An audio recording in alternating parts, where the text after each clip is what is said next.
بسم اللہ الرحمن الرحیم۔ السلام علیکم میرے پیارے دوستوں، ایک نئی ویڈیو لے کر کے آپ لوگوں کے سامنے حاضر ہوں، جس کا عنوان ہے حضرت فاطمہ رضی اللہ تعالیٰ عنہ کی وفات۔ حضرت فاطمہ رضی اللہ تعالیٰ عنہ اللہ کے رسول صلی اللہ علیہ وسلم کو اپنے گھر والوں میں سب سے زیادہ پیاری تھیں، کیونکہ ساری لڑکیوں میں حضرت فاطمہ ہی سب سے چھوٹی تھیں۔ ایک بار حضرت عائشہ رضی اللہ تعالی عنہا سے کسی نے پوچھا کہ اللہ کے رسول کو سب سے زیادہ کس سے محبت تھی؟ جواب میں فرمایا حضرت فاطمہ سے۔ پوچھنے والے نے دوبارہ پوچھا کہ آدمیوں میں کون زیادہ محبوب تھا؟ جواب میں فرمایا کہ فاطمہ کا شوہر حضرت علی۔ جب اللہ کے رسول صلی اللہ علیہ وسلم کو رب کی اور سے تبلیغ کا حکم ہوا اور آپ نے اللہ کے حکم سے توحید کی دعوت دینا شروع کر دی، تو مکہ کے قریش آپ کے دشمن ہو گئے اور طرح طرح سے آپ کو ستانے لگے۔ آپ کی تکلیف سے آپ کی پاک بیوی حضرت خدیجہ رضی اللہ تعالی عنہا اور آپ کی اولاد سبھی کو تکلیف پہنچتی تھی۔ حضرت فاطمہ رضی اللہ تعالی عنہا اپنی کم عمری میں اپنے باپ کی ان تکلیفوں کو دیکھ کر بہت پریشان رہتی تھیں۔ ایک بار اللہ کے رسول صلی اللہ علیہ وسلم نے کعبہ شریف کے قریب نماز کی نیت باندھ لی۔ وہیں قریش اپنی مجلسوں میں بیٹھے ہوئے تھے کہ ان میں سے ایک بدبخت نے مجلس میں حاضر لوگوں سے کہا کہ بولو، تم میں سے کون اس کام کو کر سکتا ہے کہ فلاں خاندان میں جو اونٹ ذبح کیا ہے اس کی اوجھڑی اور خون لے آوے، اور جب اے محمد سجدے میں جائے تو ان کے کاندھے پر رکھ دے۔ یہ سن کر ایک بدبخت آدمی اٹھا اور پھر اس نے یہ سب گندی چیزیں لا کر اللہ کے رسول صلی اللہ علیہ وسلم کے کاندھوں کے درمیان رکھ دی اور آپ سجدے میں ہی رہ گئے۔ اوجھڑی کے بوجھ کی وجہ سے آپ سجدے سے سر نہ اٹھا سکے۔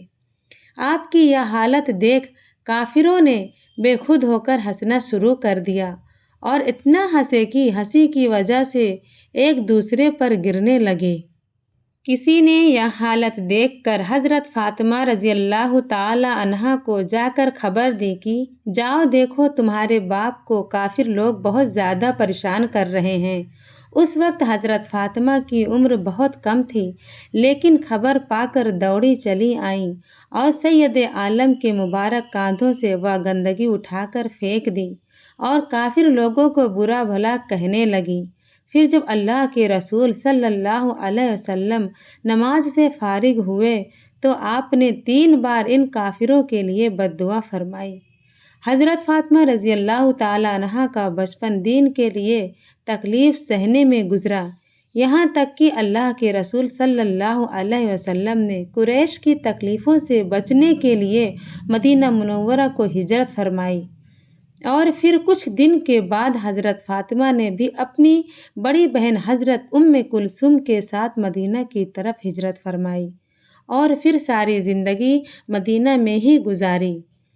ہجرت کے بعد سن 2 ہجری میں اللہ کے رسول صلی اللہ علیہ وسلم نے حضرت علی سے حضرت فاطمہ کا نکاح کر دیا۔ اس وقت حضرت فاطمہ کی عمر 15 سال کی تھی اور حضرت علی کی عمر 21 سال۔ اللہ کے رسول صلی اللہ علیہ وسلم نے جہیز میں حضرت فاطمہ کو ایک بچھونا اور ایک چمڑے کا تکیہ جس میں کھجور کی چھال بھری ہوئی تھی اور 2 چکیاں اور 2 مشکیزیں عنایت فرمائے۔